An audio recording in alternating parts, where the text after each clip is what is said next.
Good afternoon, everybody. Thank you for coming. You thought it was going to be a slow news day. I know you did. We changed that. This is an exciting day, of course. Sad to a degree, but very exciting. We will do the parameters of this, ask questions after each speaker, okay? Eliza has the mic, so wait until she comes to you and then ask your question. So, without further ado, we'll start with a guy who's meant a great deal to this program, to this university, and to the state of Wyoming. I dare say we might not have been in this building had it not been for him. He's just been something else, and we appreciate everything he's done. Head coach Craig Bohl. Kevin, thank you, my friend. Kevin and Tim have been dear, trusted fellows advising me. We call ourselves the Three Amigos, and so thanks, Kevin. Well, what an exciting day for Cowboy football, and you know, if I went through and started to give thanks through 21 years, we might be here probably a long, long time, but I do think it's important to acknowledge a couple key people. First of all, Tom Burman, thank you for entrusting me as we met in a clandestine location many years ago.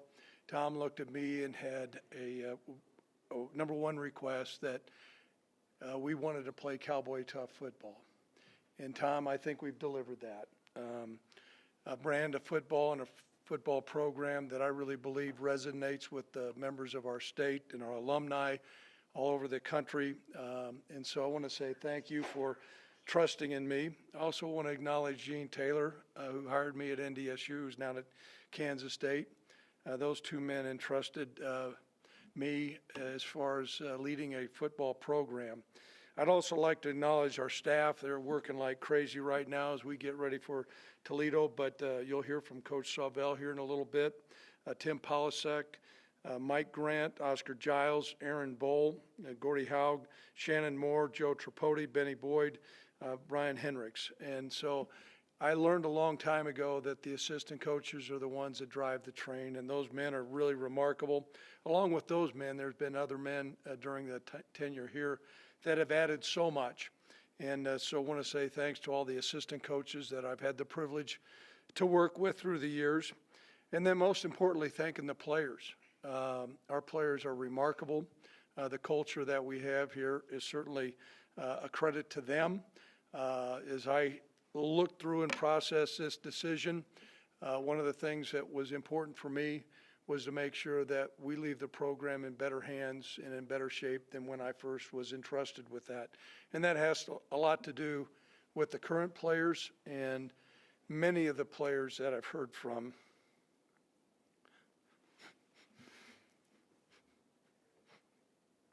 Recently. I want to make a couple comments, first of all, about what I term the dash. What is the dash? The dash is what you do in between when you got the job and what the record books are going to record when you leave. So what did you do with your dash? And this is maybe a message to some of my colleagues who are out there. I'm going to get it together here. Some of my colleagues who are out there and some of our young coaches, because we have a great game. College football right now has never been more popular. The TV ratings are through the roof. You saw us break home attendance records. And so we are in a great state. And I've never been more optimistic on where college football is. I think it's really important as we move forward. There's a couple things that we're charged with as head coaches. First of all, competitive excellence. There's no doubt. It's important for us to field a team and put our players in position to have success on the gridiron. And so competitive excellence is really one of the primary things that we're achieving. You know, something else I think is important is to lead with integrity. As a college football coach, you are entrusted with representing the university, the state, and how you operate is really important. And to lead a program that is led with integrity, to be beyond reproach, to mesh in with the culture and the values of a university and to respect the game of college football. And so I think that's really important as also. I think it's important to adhere to the ideals of the scholastic model. One of the things that as coaches and my colleagues around the country will tell you, yeah, we damn sure want to win every game. And we'll think about some of the highs and lows of these wins and losses. But what we will most cherish is the opportunity to have a chance to mentor and develop young men. As I sat in countless numbers of living rooms of bright-eyed high school seniors who believed in us and came to our program, who didn't shave, and then who left, they came as young men and embraced me with tears, saying, thank you. I came here as a young man and I'm leaving as a man. We cannot lose that. We cannot lose that.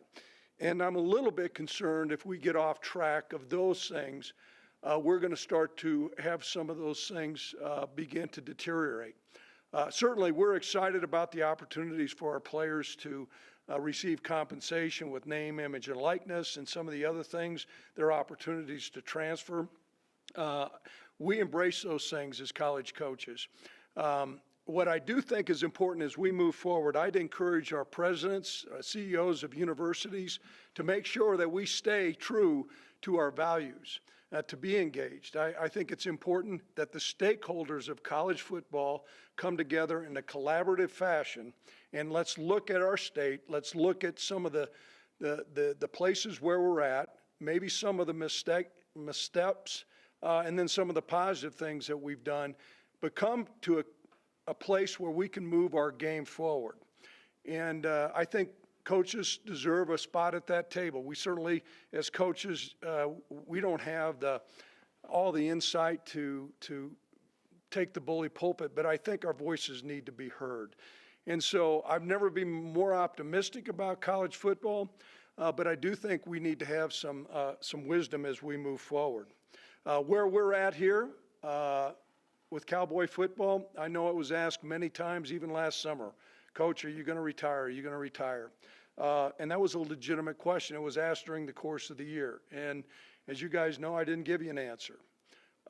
As I began to look at this team, I look at where we're at, I think we're in a really good place. I mean, a really good place. And I also think it's time for new leadership. I think it's time for new leadership to elevate our program to a higher level. And we play in a great conference, and there's great challenges and opportunities out there. And so I met with Tom, and I said, you know what, Tom, I think my time and my tenure, really, I need to ride off into the sunset after this last bowl game. And you're going to be charged with finding my replacement. And so Tom began to cull through that, and I'm excited about his choice. So I will be coaching one more game. I got one more rodeo in me before we ride off. Those are heartfelt comments that I have made. I really believe that our program is in a great shape, and I think we can take bigger steps forward. So I'm going to open it up to a couple questions, but not very many, and then we're going to turn it over to Tom. So go ahead, Ryan. Craig, what does it mean to you to lead this business on your own terms and let one of your assistants take over what you built? It means the world. Very few head coaches have an opportunity to walk away on their terms when they want to. And Tom has been very supportive all along. He and I have a great relationship, and we communicated. And I knew it was time. And so very few guys have that opportunity. And then I also think to be able to move the program forward, Coach Sawvel is going to do a great job. I know he and Tom have had some great discussions, so it means the world to me. Greg, why was this the right time for you to step away with the program being in such good shape? Are we getting this recorded or not? Go ahead. Craig, why was right now the time to step away when everything is in Sure. such good shape? Yeah. Well, first of all, I had a great mentor, Tom Osborne. And so I had a chance to work with him. I was a player for him. I'm no Tom Osborne. But I saw how he exited. We exited with the national championship. It was his time. He knew it. As I began to look at our players during the course of the year. I looked at the fans. I looked at where our program was at. I looked at the culture. And many times coaches stay around too long, Cody. They wear out their welcome, and they're, for whatever reason, their decision model is not one of great clarity. And so I felt like now was the time that we were in a really good place. And I also feel like to have a younger voice, to step into that locker room and to move forward was going to be important. So other questions that are out here. I'll take one more. Is there one more? Anything on the Zoom, Coach? What's that? On the Zoom. On the Zoom. Okay, we have a question on the Zoom.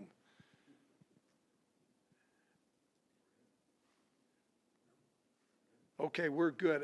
At this, go ahead. One more, Cody. Greg, you guys are such creatures of habit. What are you going to do with all this free time, and will you stay in Laramie?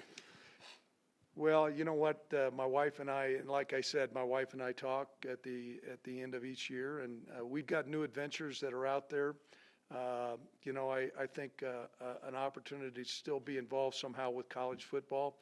I don't know what those parameters are, but you know, we have horses. I like to play golf. Like I said, I may have a Manhattan and smoke a cigar tonight. All right? Okay, at this time, I'm going to introduce Tom Burman. Can I do that? I do Jay? Wow. Okay. All right. You know what? The guy who's going to be a better head coach than I am, a dear friend, a heck of a ball coach, Jay Sawvel. Come on up, Jay.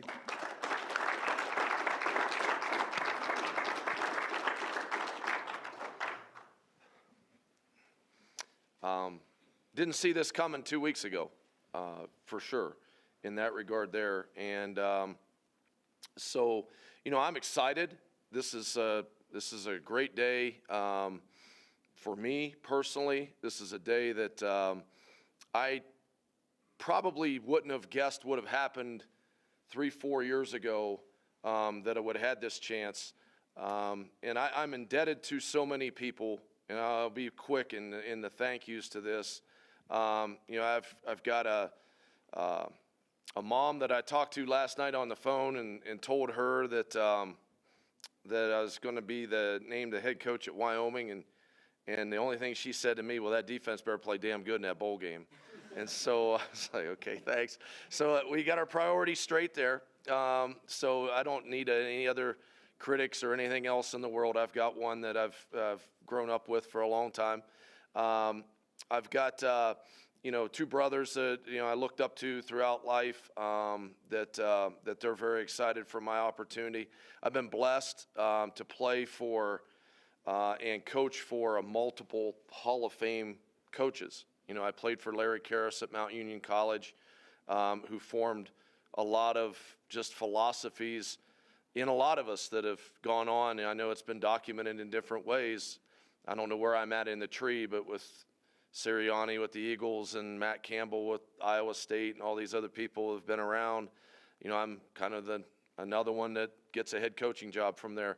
But that was a formulated, you know, set of philosophy from being in that program.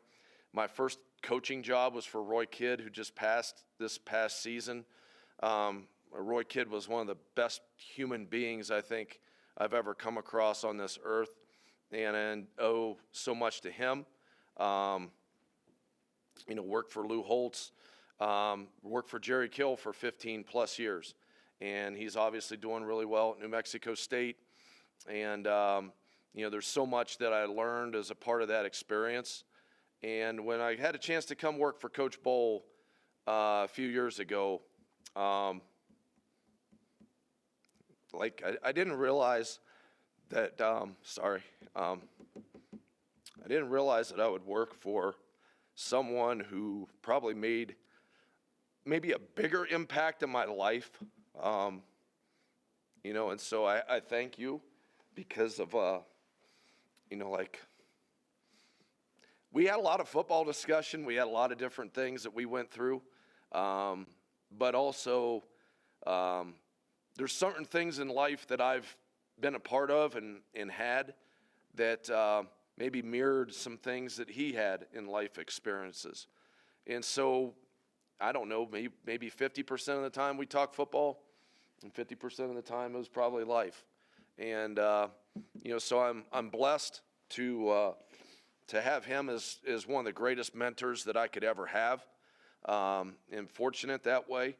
And then my final two thank yous go to really the two people that I'm here for, or reason I'm here is that my youngest daughter, Miranda, who's back in Minneapolis right now, and my oldest daughter, Mackenzie, who's sitting in the back, who's a freshman here at Wyoming. When I took this job a couple years ago, I told them when I was leaving, as part of a divorced family, it happens, that, hey, I got a great job, that I'm going to take. Are you guys going to be all right? And, both of them, and in particularly, I remember Mackenzie just telling me, he's like, yeah, Dad, I'm good. And so that meant the world. And so I'm real in that regard. That's the one thing that I am. I think the thing that I am the most is, there's not going to be a lot of hiding of who I am and what I am. And I don't hide that from players either. I've had my successes in life, and I've had failures in life. And from all that, the message that we gave to the players today is the same thing. We're all in this together. My job is to serve them in the best possible way possible, but also to lead them to a place that they don't think that they can go. And I will tell you that I am blessed to be taking over as the head football coach at the University of Wyoming because of what Craig Bohl has done before me. This place, this facility is outstanding. The people I work with, our defensive staff, which I thanked yesterday, I thank them again today. I'll thank them the rest of my life. Best people I've ever been around. But all the way through this organization, Coach Bohl has set this up from strength staff, academics, our training table, everything to it, where we have outstanding people throughout the organization. So I'm very blessed that in a first-time head coaching job that I'm not coming into a situation where I have to replace an entire department or replace entire areas within the department. I know what everybody's about in this building, and they're about the right things. They're about the players. And, the second message I gave to the players today, and it's the message that it's going to be, as we go forward on everything. There's two goals. You're going to get your degree. We're going to win a Mountain West championship. And if it doesn't work toward those two goals, we're not doing it. And that's the goal. That's the bottom line to it. And Coach has ran, I told him yesterday, it was like a 4x4 relay, right? He ran the first 3 laps of it, and he's handing me a baton with a couple hundred meters to go. Everything's in place for us to take steps and have great success and continue to build on what's here. And now we've got to do that. And that's the challenge I have. That's the goal I have. That's why I'm so excited to be here doing this. And I couldn't be more thankful for this opportunity. I've embraced Wyoming. I love Wyoming. If I didn't love Wyoming, I wouldn't have a kid that's going to school here. And I'm so excited. I cannot wait. But when all this is done today, I'm actually still going to go look forward to just going upstairs, putting some sweats on, and being the defensive coordinator for the next few weeks so we can send Coach Bohl out the right way and get a win in this last game and cap off a really good season. So with that, I'll take any questions. Jay, Craig kind of alluded to some of the dramatic changes in the sport. What's kind of your vision to take what he built and thrive in this kind of new era of college football? Well, I think there's a lot of different challenges that come with certain things that happen in college sports today and where things are at. But the biggest thing is about surrounding yourself with great people. We've got, great people to coach in this organization. Like, I love our players. And this has been one of the most fun. This is, I maybe had No, this is probably the most fun organization, just day in, day out, to show up and be a part of, over a 4-year period of time. I love the players that are in this program. The biggest challenge is to continue the personnel, culture, those types of things here. And I think that's a big piece of it. All of this is sound, solid foundation. Look, we can't control certain things. If a guy's going to get an NIL somewhere for $1 million or anything like that. Some things like that we can't always control.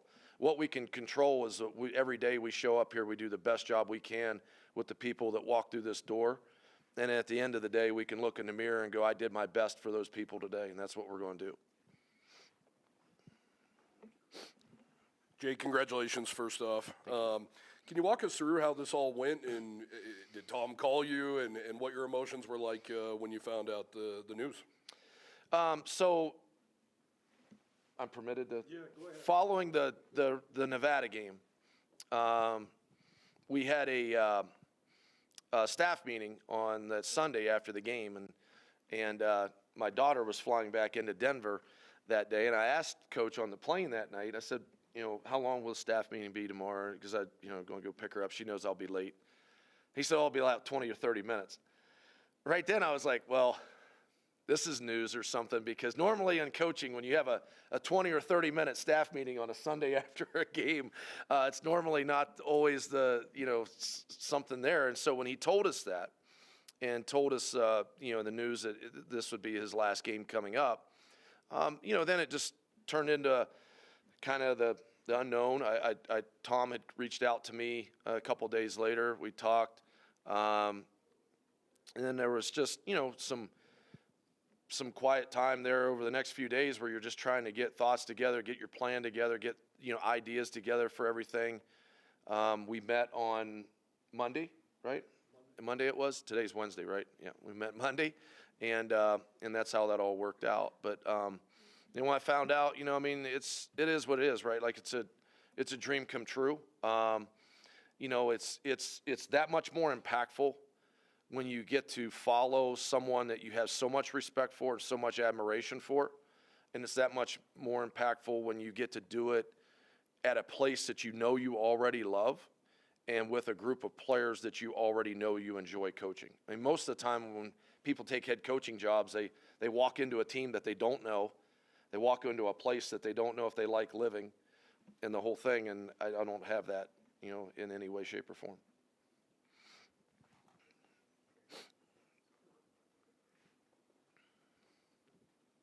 Jay, obviously after the Arizona Bowl, you're going to need a defensive coordinator. Do you see most of the staff staying intact, and do you see yourself more as a CEO, or will you have a heavy hand on defense? How do you kind of see it? No, I think, well, first of all, with the staff part, I got the job yesterday, so there's not going to be, we're not going to have a revelation of all this, staff information thing. First of all, we got a really good staff.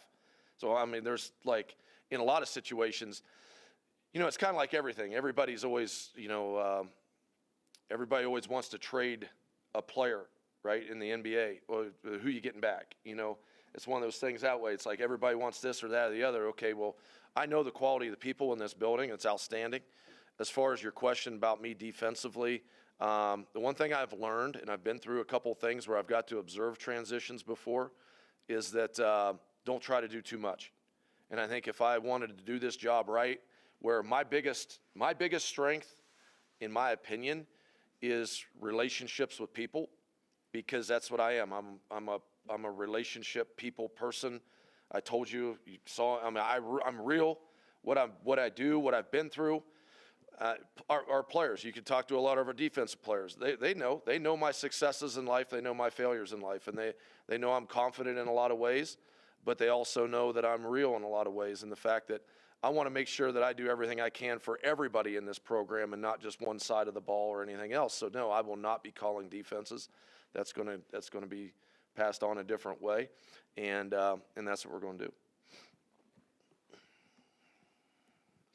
Jay, Craig just talked about it. 10 years ago, he sat down with Tom Burman, and he tasked him with playing cowboy tough football. You said that you had to get together a plan, and can you share your plan with us, and what are you tasked with as the head coach?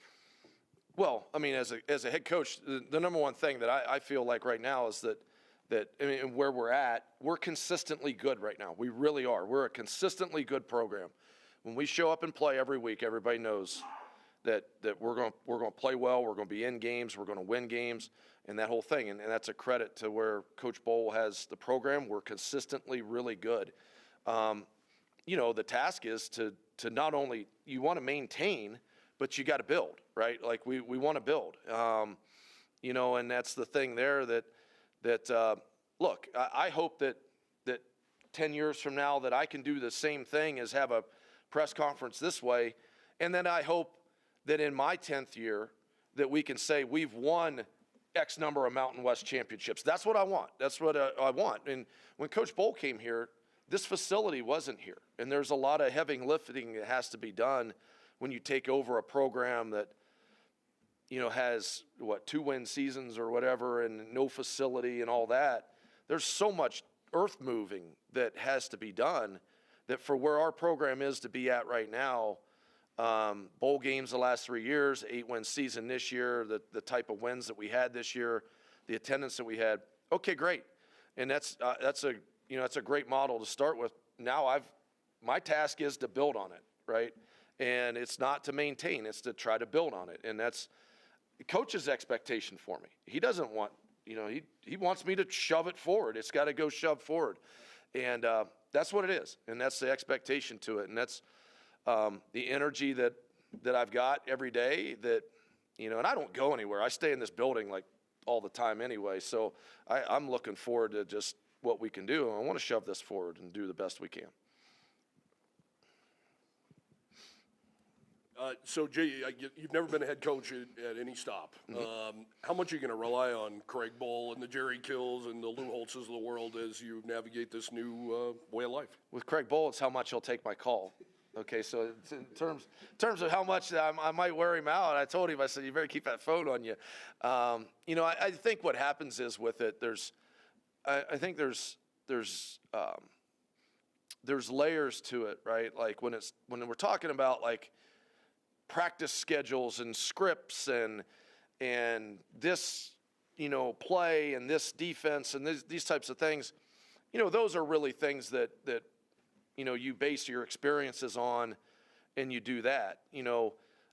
When you talk about going over to Cheyenne and speaking in front of the Senate and things like that, I'm going to have to be calling Coach Bohl and asking him like, how's this go and what do we say, and that type of thing. But the reality to it is that everybody's a resource and you grow and learn from that throughout. It's not like I had headphones on and blinders on for all these years. You've learned these experiences and you've learned so much from the people that you've been a part of. And obviously the two biggest influences for me is Coach Bohl and Jerry Kill in that regard, partly because I spent the most time with those two, partly because the programs that they run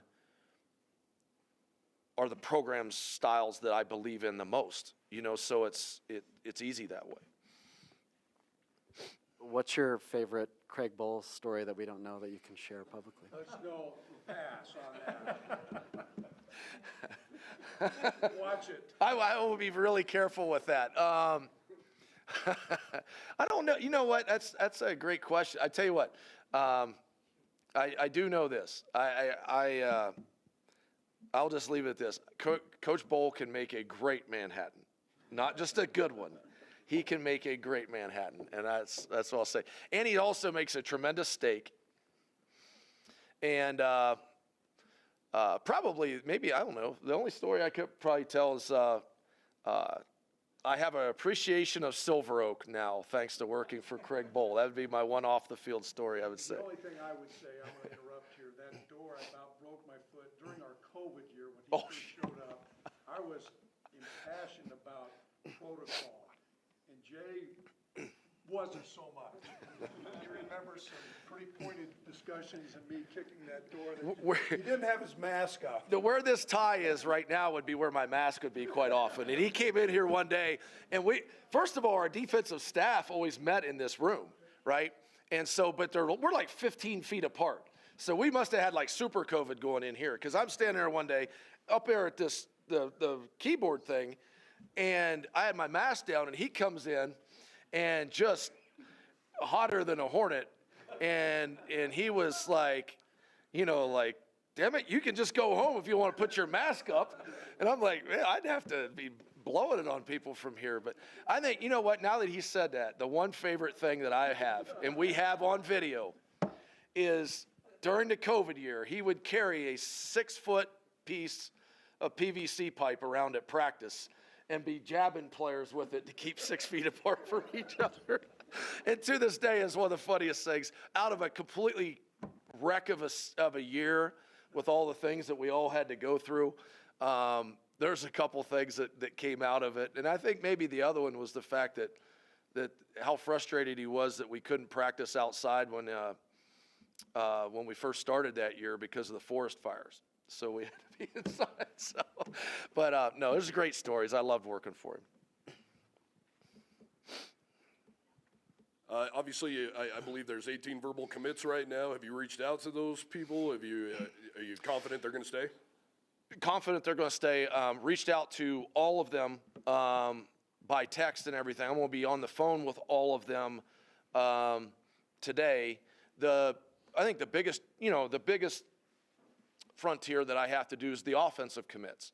All the defensive commits I have met with and spent time with when they're here on visits, and that's standard procedure, where the offensive guys, maybe just short conversations, introductions, things like that, but they spend more time with offensive coaches on visits. So that'll be something that I need to do today, but so far everything has been positive of what's come back from everybody, and that's what we hope that continues, and we're going to work to make that continue. And we got to build on more. We got to get a few more too coming, so.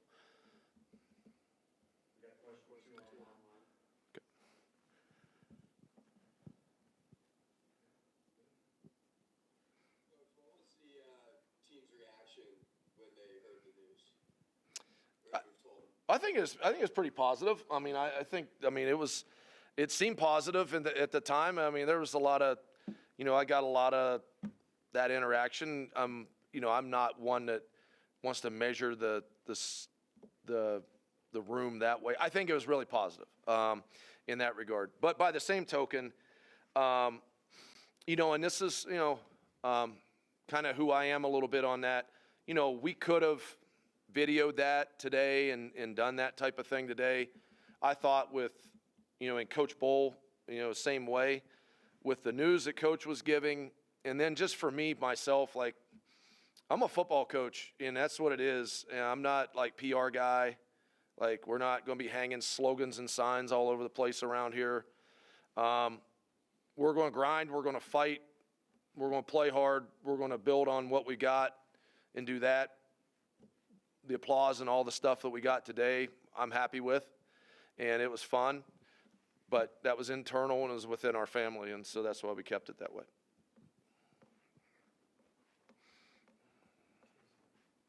Hey, Coach, can you talk about what it means to you just to have, the support of Coach Bohl and the rest of the coaching staff and the players, throughout this process? Well, it means everything. I think, first of all, I wouldn't have had the opportunity that I have without Coach Bohl's support in that regard. But by the same token, it wasn't something where, I think, the support when you talk throughout the whole process is really, to me, it's been a long-term interview in that regard, in the fact that, for 3-4 years, I've had really good players who play hard for us, and we've had really good coaches that I work really, really well with. And so that whole thing just has been supportive throughout, my time here at Wyoming. So I'm blessed that way, and it's just absolutely blessed.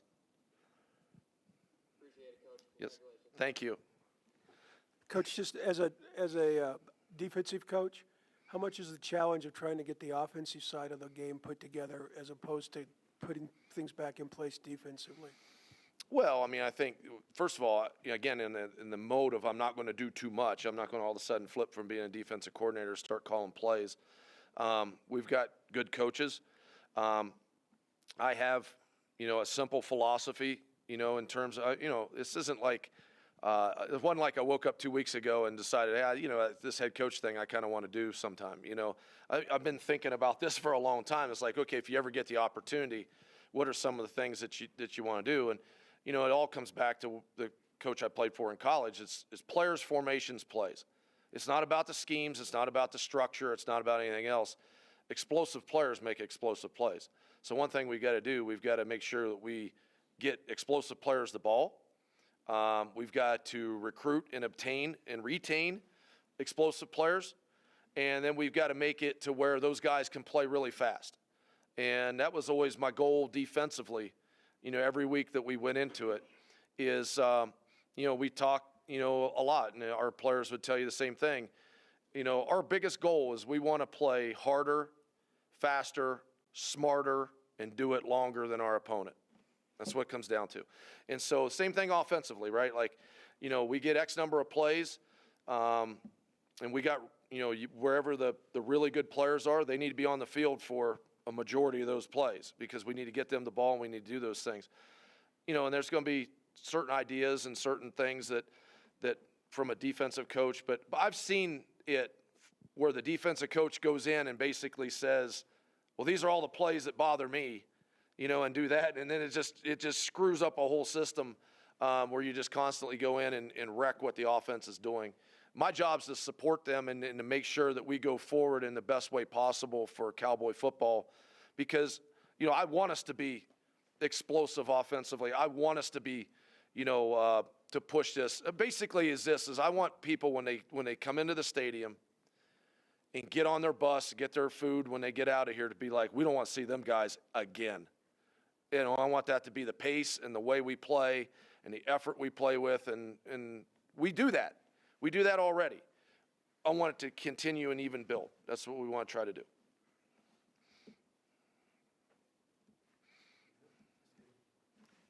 All right. Thank you very much, guys.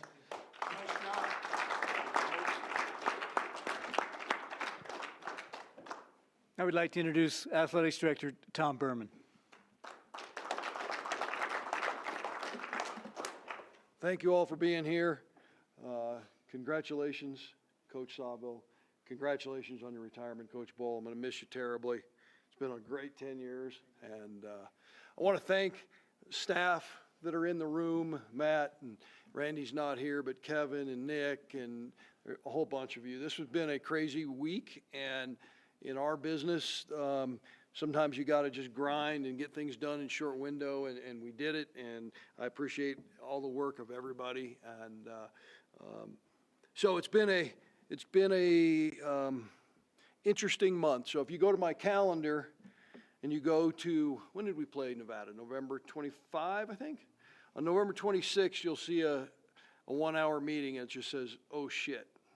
And I knew this meeting we'd scheduled on Sunday, and I called it the oh shit meeting because I knew what it was about. We'd talked during the year, but I knew that it was probably going to be the end on that Sunday, the 26th, just based on how he was thinking and acting and the conversations we've had.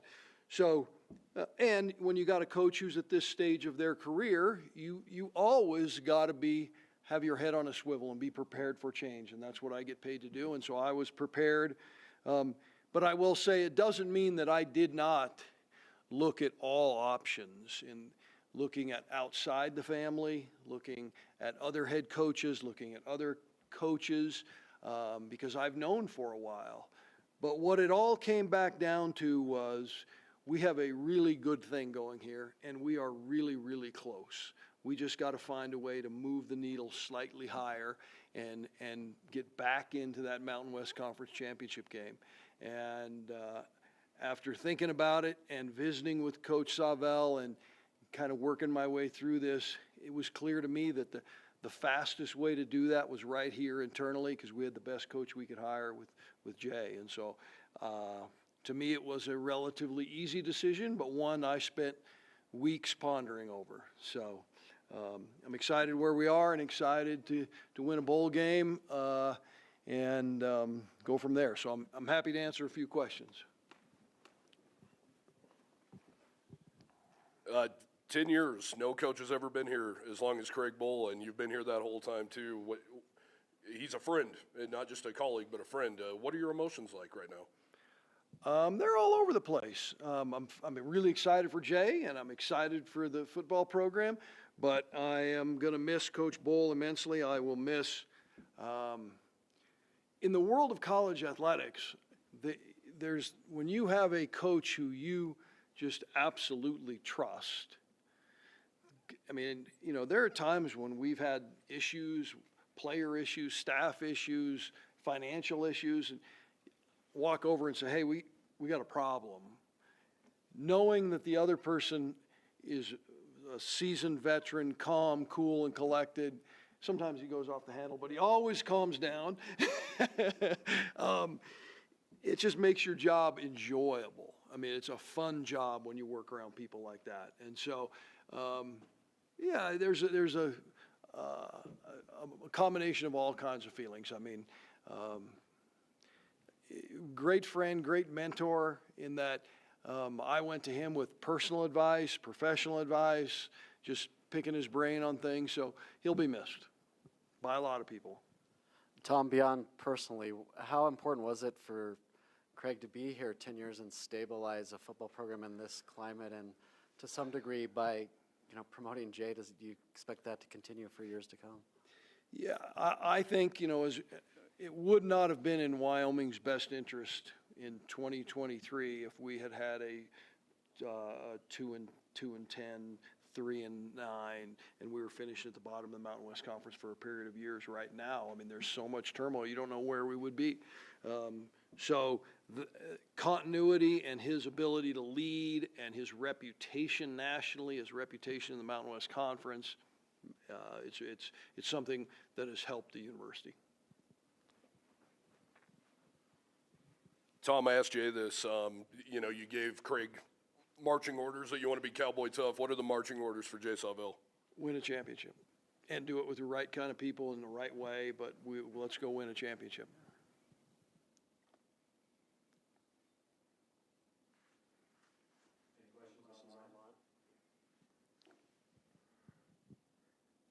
Tom, you've got possible conference expansion, and you've got the renovations at the War and a new coach.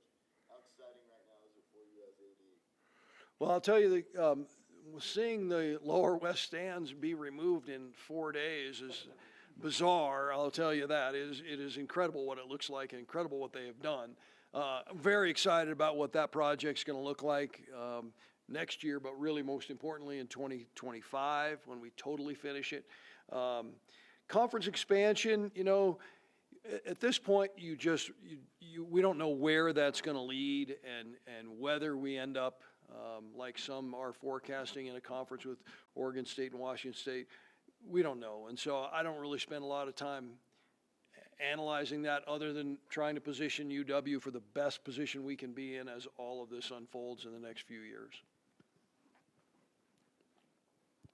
Tom, did it concern you at all that Jay has not had any head coaching experience? Yeah. I mean, I see Coach Linder here. One of the things that appealed to me a lot about Coach Linder was he was a head coach and had success at Northern Colorado. I think that's why he has done a great job here, and especially after last year, he's been through crap, and he will rebuild, and that's what he's doing. Jay hasn't, but you look at Jay's resume and where he's been and the coaches he's been around and the job he's done. And I got a story for you. And his relationship with players, he really connects well with kids today. Randy Welniak was in Jacksonville for the Jacksonville-Cincinnati game Monday night, and had a chance to talk with Muma and Dewey, and kind of tipped the hand, said, hey, this might be happening. What do you think? First, they were like, Coach Bohl's retiring? And then they were like, Coach Sawvel is going to be the head coach? Unbelievable. Thrilled. Great hire. You have to connect with kids today. And one of the things that really appealed to me when we were talking about how he cares so much about how his assistant coaches treat kids, how the people in this building treat student athletes, and Coach Bohl's the same way. I mean, there's been times when Coach Bohl's come to me and said, hey, I'm going to have to make a change. This guy's not doing things the way I want things done to student athletes. And I love that. As again, it goes back to, I can go to bed at night knowing that kids are the focus of what we do. Tom, you grew up in Laramie, so you've seen a lot of Wyoming football coaches over the decades. How would you kind of sum up Craig's legacy in this history of this program? Well, Coach Roach gave me my first job. I'm incredibly loyal to him. He had an incredible 4-year run. Coach Tiller, I thought, was a lot like Coach Bohl in that he embraced Wyoming really well. But for whatever reason, Wyoming didn't embrace him the way I thought they should have. That's always been a frustration of mine, and I still can't explain why that happened, but it did. And you know, Coach Glenn did a great job of engaging with the people of Wyoming. Coach Bohl, what I think most resonates with Wyoming people is he was going to put a product on the field that came to work. And you could drive from Grable and come to a game in Laramie, and you knew that that group of players and that group of coaches were going to be prepared, they were going to play hard, they were going to leave everything on the field. That hasn't always happened. And I think he connected with them that way. But, you know, a lot of similarities to Coach Roach and Coach Tiller, I think.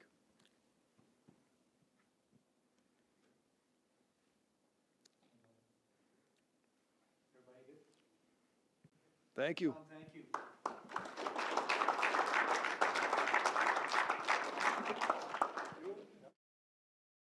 Congratulations, Coach.